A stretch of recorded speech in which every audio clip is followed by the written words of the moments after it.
de volta ao segundo momento da nossa aula nesse sextou e agora até 22h30. No primeiro momento de aula, nós vimos as estruturas que são pertinentes ao question tag, aquela perguntinha feita no final da sentença, né? Para confirmação, tirar uma dúvida do que foi dito anteriormente. E estávamos respondendo modelos de questões. Então, vamos dar continuidade à resolução desse exercício para que vocês possam ter uma noção de quais modelos serão cobrados em nossas provas. Bom, na letra G, eu tenho aqui na frase principal a presença de verbo chamado de modal verb. Quando isso acontece, você sustenta esse mesmo verbo modal. Se a primeira está negativa, ela vem para cá positiva. Então, basta você eliminar o not, né? Eliminou, e repete o sujeito. Ela não deveria fumar. Deveria? Ninguém deveria, né? Na letra H, você tem uma abreviação aqui, ó. Abreviou, onde esse apóstrofo, letra S, ele é a abreviação desse rapaz aqui, ó. Vamos lá, aqui na primeira está a positiva, ele vem negando, ó. E aí você coloca tão somente aqui o she, tá? Hasn't she? Ela teve muitos tipos diferentes de emprego. Não teve? Na letra I, ele tem um detalhe a mais. Ele trouxe nomes. Nós vimos lá na primeira aula que o sujeito de um question tag, ele é pronominal. Então, quando eu estou falando de Jack and Daniel, são duas pessoas, e eu já posso estar habilitando aqui o uso da terceira pessoa do plural, they. Esse have está no presente, não é? Então, eles têm que ir agora. Você vai empregar aí o don't, porque nós vimos que se a primeira é positiva, a segunda é negativa. Se o sujeito são nomes, eu vejo aí o nome e troco esse nome por pronome sujeito. Nesse caso lá, é terceira pessoa do plural, são eles, porque são duas pessoas. Então, você vai utilizar they. Como é a terceira pessoa do plural, eu não posso colocar o does. O does, ele é utilizado apenas para a terceira pessoa do singular. Ele, ela, o neutro. A letra J, ele continua levando aqui em consideração a substituição do nome por pronome. Duas pessoas, vou substituir por they, que significa eles ou elas. Entretanto, eu tenho agora um detalhe a mais. Que detalhe é esse? Se você analisar, eu tenho have. O aluno precipitado iria colocar don't, mas o aluno bem treinado iria verificar isso aqui. Gone. O que seria isso, professor? O verbo agora em questão, o verbo em questão, ele é um verbo chamado de irregular. Que verbo seria esse? É o verbo ir, go. Passado dele, went. Participo passado dele, gone. Foi esse aqui utilizado. O senhor chamou ele de quê? De particípio passado. Ora, ele é chamado de particípio passado quando nós estamos trabalhando com o presente perfeito, passado perfeito. Ah, professor, então aquele have mais o verbo gone no particípio passado, ele me garante aí ser o que chamamos de presente perfeito.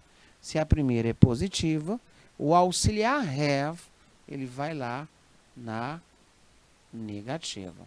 Haven't they? Tá? A Jenny e o Doug, eles foram. Não foram? Muito bacana. Bom, na letra K, ele pegou, abreviou, ó, apóstrofo S, e o verbo aqui, ó, no particípio.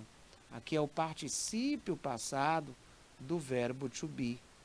Ah, então nós estamos nos referindo aí ao presente perfeito. Aquela abreviação com S vai ser esse mocinho aqui. Se a primeira é positiva, a segunda ela é negativa. Repete-se aqui o sujeito. Recentemente ele esteve doente. Hasn't he? Não teve? Nessa circunstância, eu usei aqui o verbo there to be. Esse verbo é esse aqui, ó. There is. Ele é o verbo chamado de existir, né? Haver no sentido de existir. There is something cooking on the stove. Tem alguma coisa fervendo, cozinhando no fogão. Quando você usar esse there to be, você vai apenas fazer isso aqui, ó.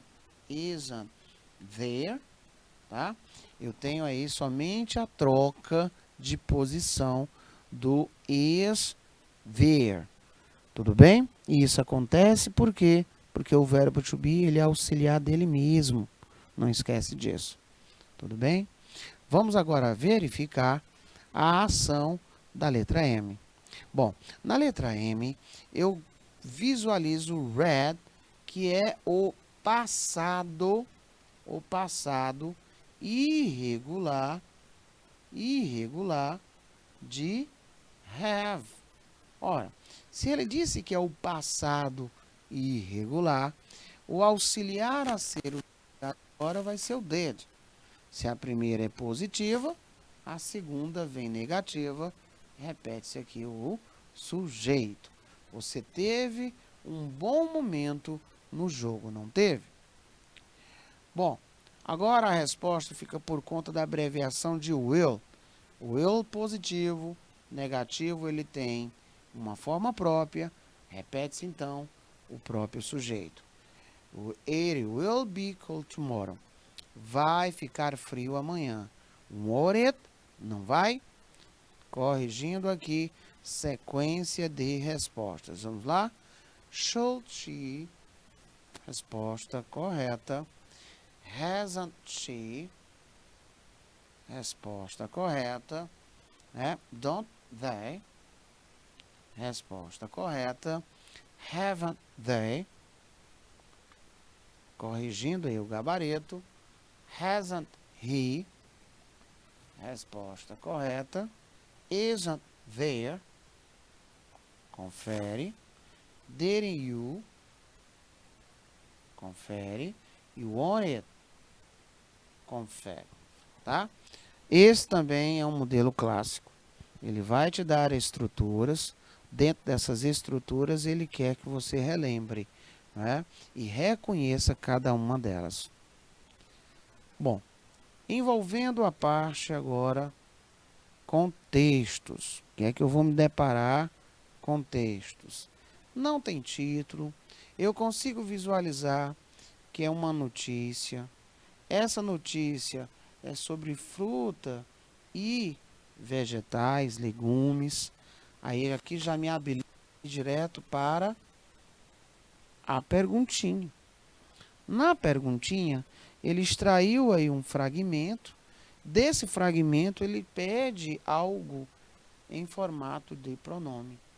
Ele diz: o pronome they refere-se a. Bom, eu tenho que reconhecer que pronome é esse. Esse pronome, ele é chamado de subject. Pronome sujeito. O pronome sujeito, pronome pessoal sujeito, quem são eles? I, you, he, she, it, we, you, they. Ô, novidade, professor, isso eu já sabia. Legal. Acontece que você tem que relembrar que a função desse menino é sujeito. Mesmo com essa informação, você não consegue responder esta questão. Por quê?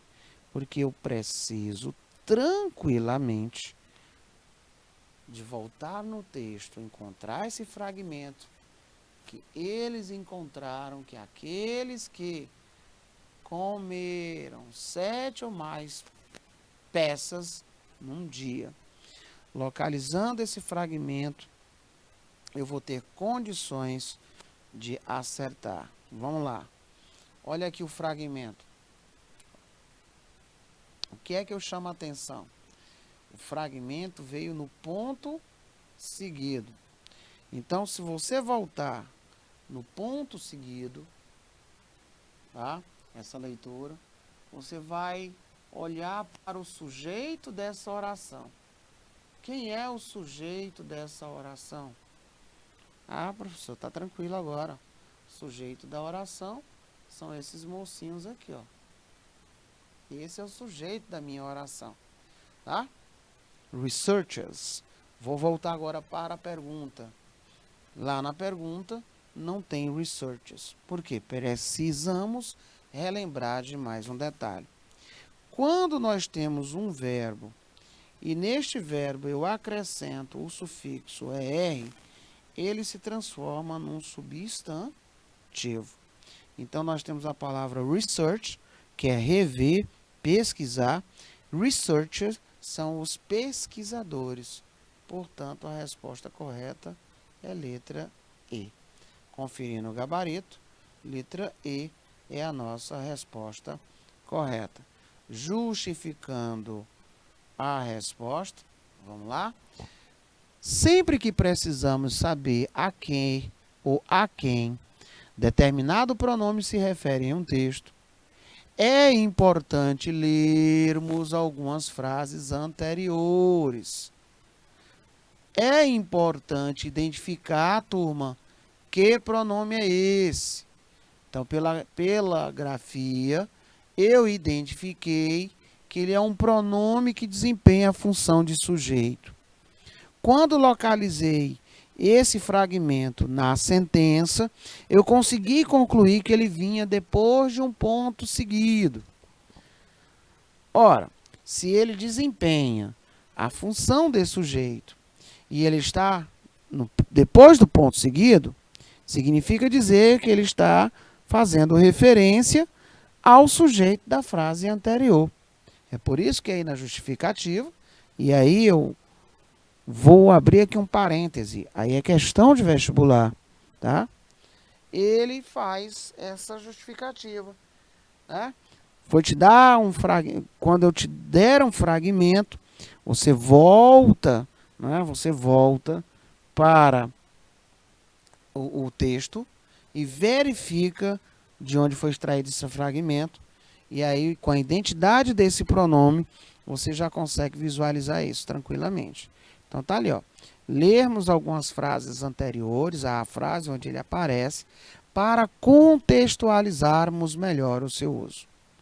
No texto, repare que a sequência das frases do exercício ele começa, ó, que os pesquisadores, eles fizeram o quê? Colocaram as pessoas, people, em 5 grupos. Five different groups, né? E aí, quando eles colocaram essas pessoas em 5 grupos diferentes, tá? Consoante a quantidade de frutas e legumes que elas comiam. Eles descobriram, eles quem?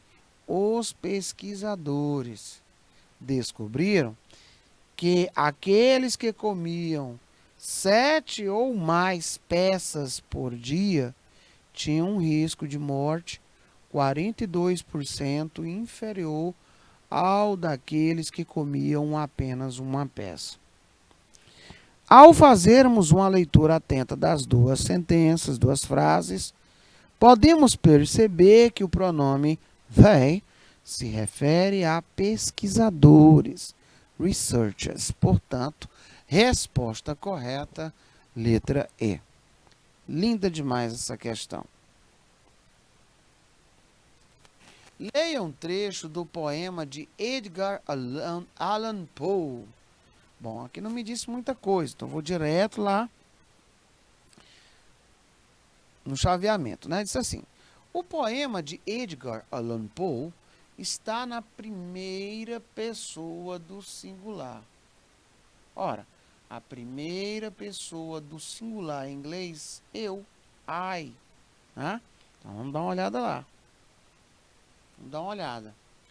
Once upon a midnight, eu, né? Houve a conta curioso volumes, eu, novamente, tá? Tapping, né? Meu, minha, eu, tá? Eu consigo já visualizar que assim nós temos aqui a presença predominante da primeira pessoa do singular, seja pronome sujeito, seja pronome possessivo adjetivo. Então, eu já posso garantir que o primeiro item ele está correto. Tá? O primeiro item está correto. Muito bem.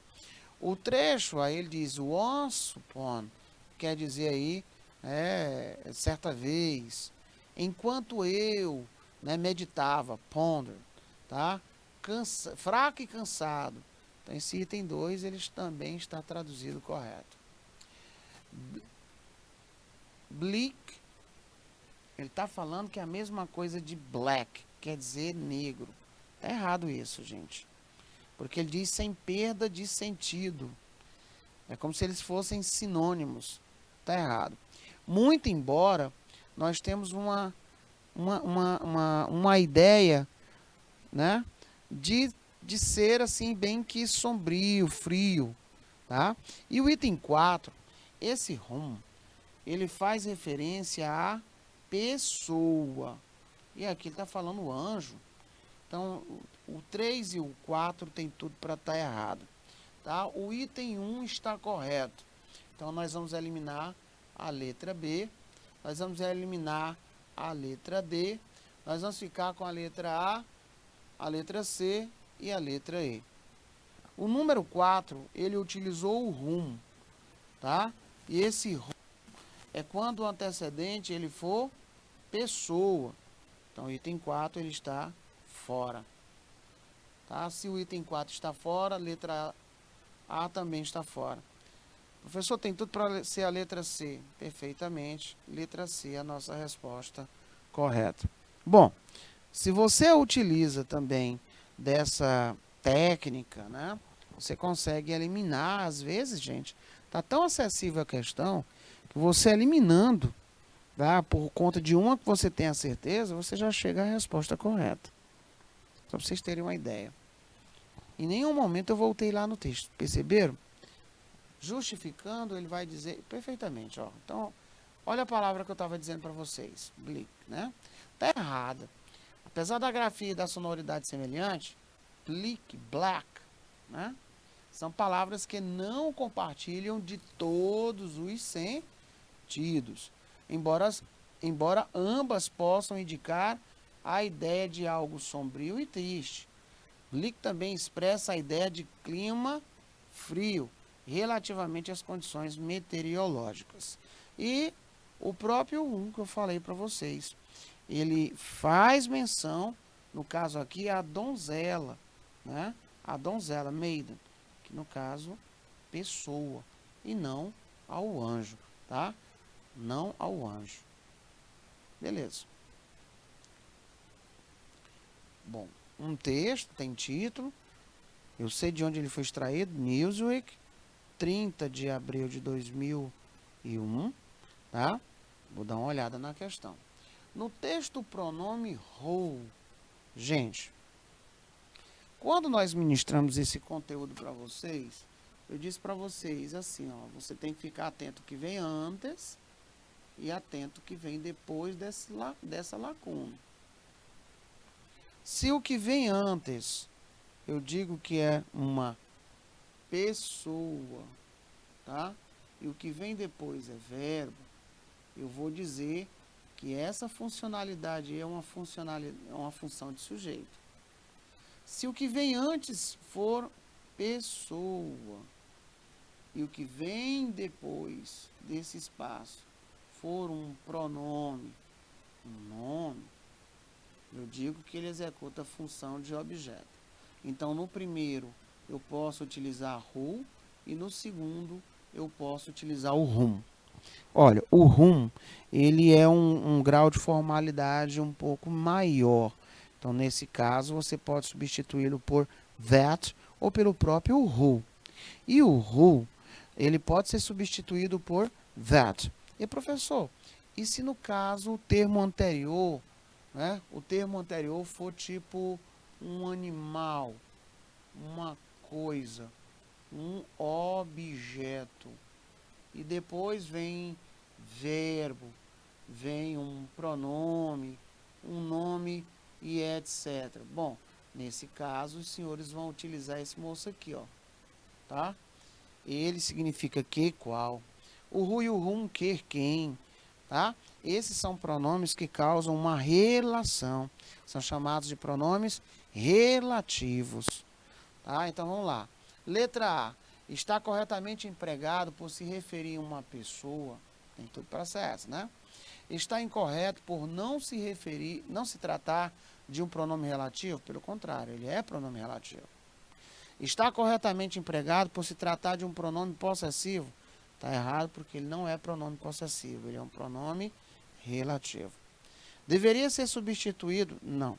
Ó, na realidade, o that, ele é informal.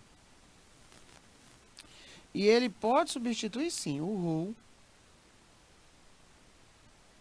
Esses aqui, ó. Ele pode. Tranquilo. O que é que acontece?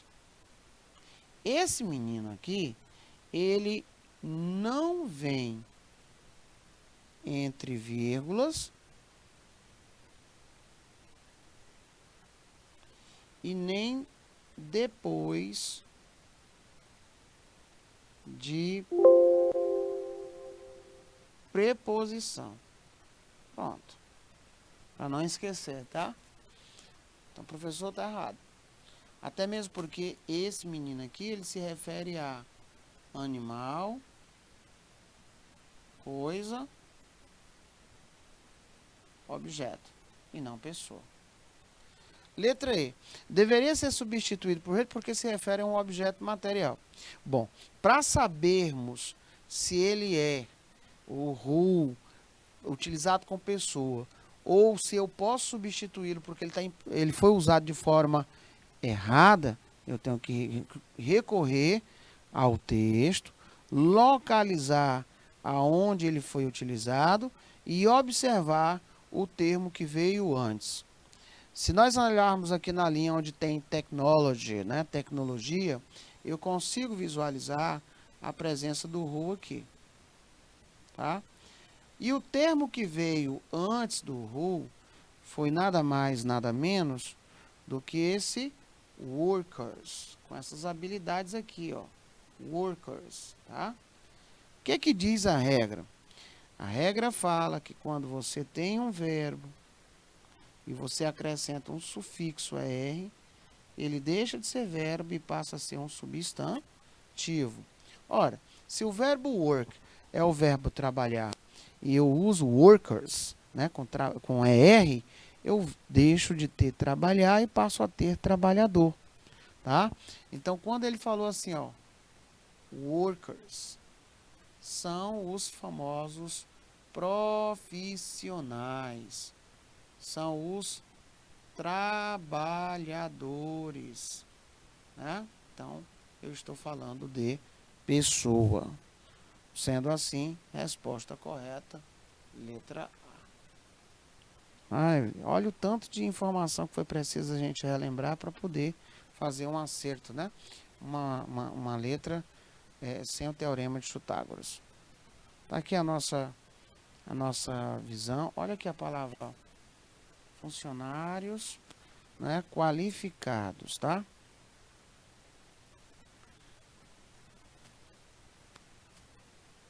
O que é que nós vamos ter aqui? Bom, ele já me garante que é um cartaz, tá? Se é um cartaz eletrônico, ele vai me fazer uma propaganda ou algo persuasivo. tá? Algo persuasivo. Olhando agora para as nossas palavras chamadas cognatas. Eu consigo visualizar que são serviços digitais. Então, ele está me ofertando serviços digitais. E aí ele diz que nós temos o pacote Premium por $155 mês. Aí tem edição de vídeo, né? A gerenciamento do canal no YouTube, do Face, da página do Face. Já se formos para o Silver, $200 mês, né? Nós temos aqui a questão de design gráfico e videográfico, a questão do gerenciamento do canal do YouTube, né? Mais a página do Face, mais o próprio Face, tá? Dos grupos do Face e também dos eventos. E nós temos o pacote Gold, né? $300 ao mês. A questão aí do design gráfico e videográfico, tá? O gerenciamento do YouTube, do Face, dos likes, da página do Face, dos grupos, né? Eventos, tá? Revisão de vídeos, tá? Promoções e até lançamentos, né? De teasers. Então ele está me ofertando algo, trabalho nessa linha digital. O que é que a questão agora vai colocar para nós? Vamos lá? O que é que nós temos aí nessa questão? Diz o seguinte: o cartaz eletrônico faz alusão, letra A, à compra de espaço para armazenagem de conteúdo digital. O problema ali foi espaço e ele está oferecendo uma outra coisa. Serviço, né? A compra de exemplares antigos de revistas físicas, nem fala em revistas. A venda de produtos eletrônicos, também não fala. E além, fala dos acessórios, ó. Agora sim, ó, letra D. A oferta de serviços digitais. Achei interessante. Vamos lá. De vários tipos. Para usuários de redes sociais e de outras plataformas. Aí ele falou, né? YouTube, páginas do Face e etc. Letra E. Ao fenômeno de disseminação de conteúdo digital por vários canais digitais no mundo virtual. Nada a ver. Então, a resposta mais correta, né, que atende ao que se propõe o cartaz eletrônico, letra D é a nossa resposta correta.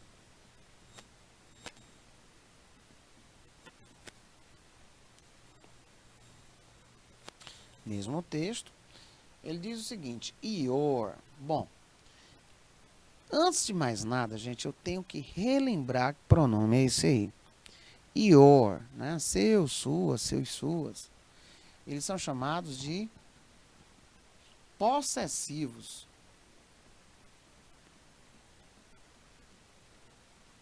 Eles, nessa missão de indicar posse, são subdivididos em possessivo, adjetivo, tá? E possessivo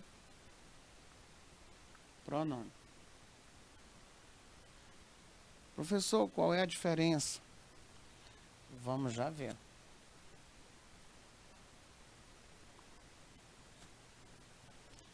A diferença é essa daqui, gente. Olha, vamos lá. Todas as vezes que você indicar o nome possessivo adjetivo, esse menino, ele vem indicando uma posse qualificada. Então, ele vem antes de um substantivo, tá? Se ele não tiver esse nome adjetivo, ele tem a missão de substituir um possessivo adjetivo mais um substantivo. Por quê? Porque ele vai evitar a repetição desnecessária. Então, eu tenho o my, eu tenho o your, tem o dele aqui, ó, tem o dela, tem o neutro Tem o nosso e tem o deles. Bom, vamos lá. Qual é o nome da namoradinha do Mickey? Minnie. Vamos corrigir essa pronúncia. Mine. Os que não têm S vão receber S. E os que já têm, preserva. Os que não têm, recebe. Os que já têm, preserva. Os que não têm, eles vão receber. Pronto, tá aqui. Esses aqui, chamados de possessivo pronome, eles evitam a repetição. Então, I have my ideas. Eu tenho as minhas ideias. And you have yours. E você tem as suas. Yours. Suas ideias. Detalhe, na função substantiva, o neutro não é utilizado. Sendo assim, senhores, num cartaz, quando ele faz uso desse your, é porque ele está querendo persuadir o seu propenso público, o seu, a sua, os seus pacotes. Sendo assim, ele tem uma mensagem direcionada a nós, propensos consumidores. Certinho? Letra C de chocolate.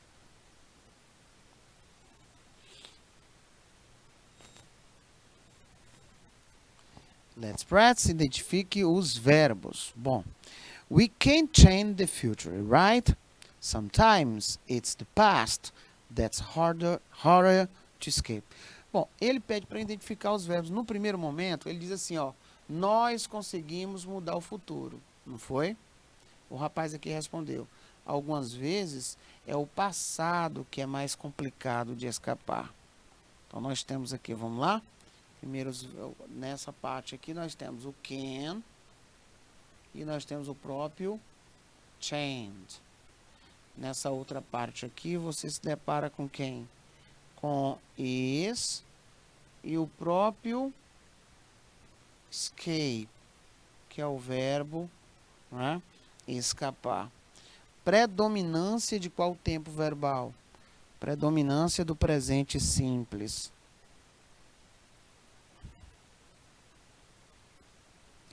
I really like her. Aqui nessa sentença, nós temos, ó, verbo to like, que é o verbo gostar de, adorar, tá? Nós temos o verbo like repetido. Nós temos o do no sentido de realmente, né? Esse verbo, ele é uma partícula de realce. Olha, eu realmente gosto dela. E eu de fato, né? Eu realmente, de verdade, eu gosto dela. Esse do, ele está enfatizando. E o verbo aí em questão é o like, que é o verbo gostar de, curtir e assim sucessivamente.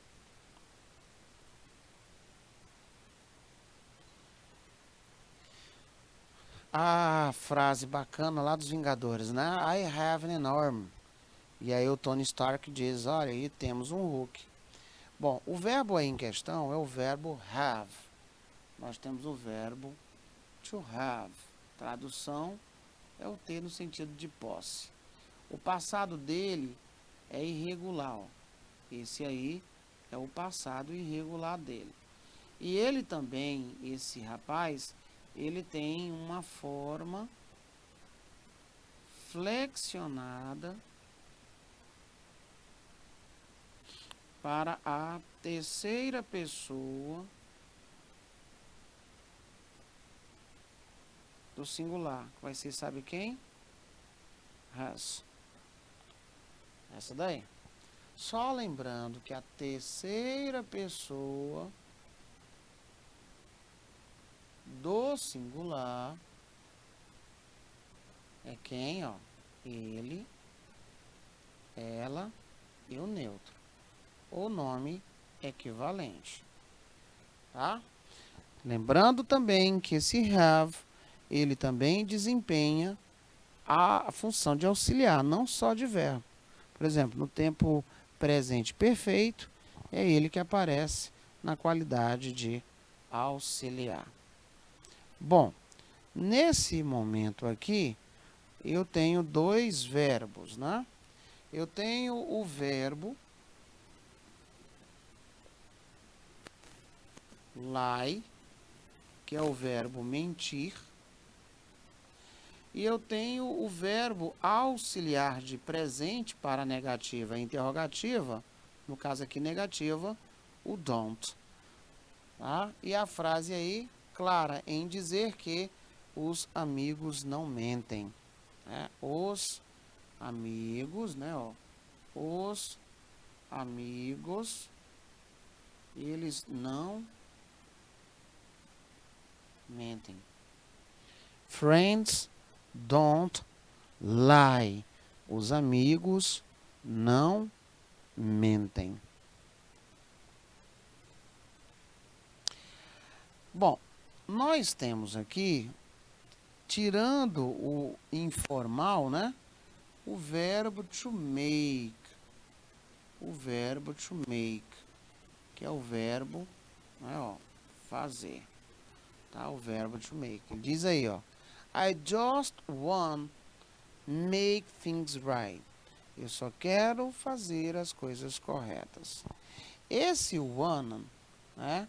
Ele também é um verbo e ele está aqui numa contração, tá? É uma contração marcada pela informalidade.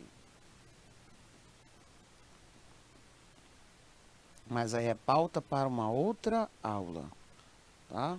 Nós vamos ver que nós temos várias contrações que quando elas aparecem, elas me dizem claramente que são formatações informais. There is, ó, tem cerca, ó, tem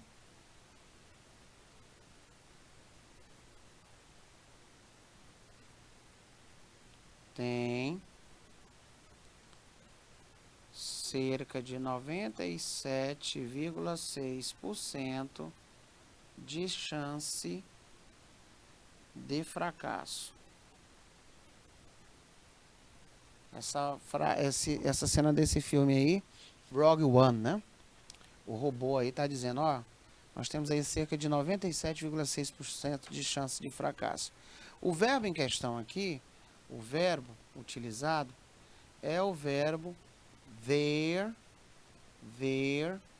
to be. Né? Esse verbo there to be, ele é o verbo haver no sentido de existir. Ele é o verbo haver no sentido de existir. Tá? Aqui tem uma conjugação muito bacana dele.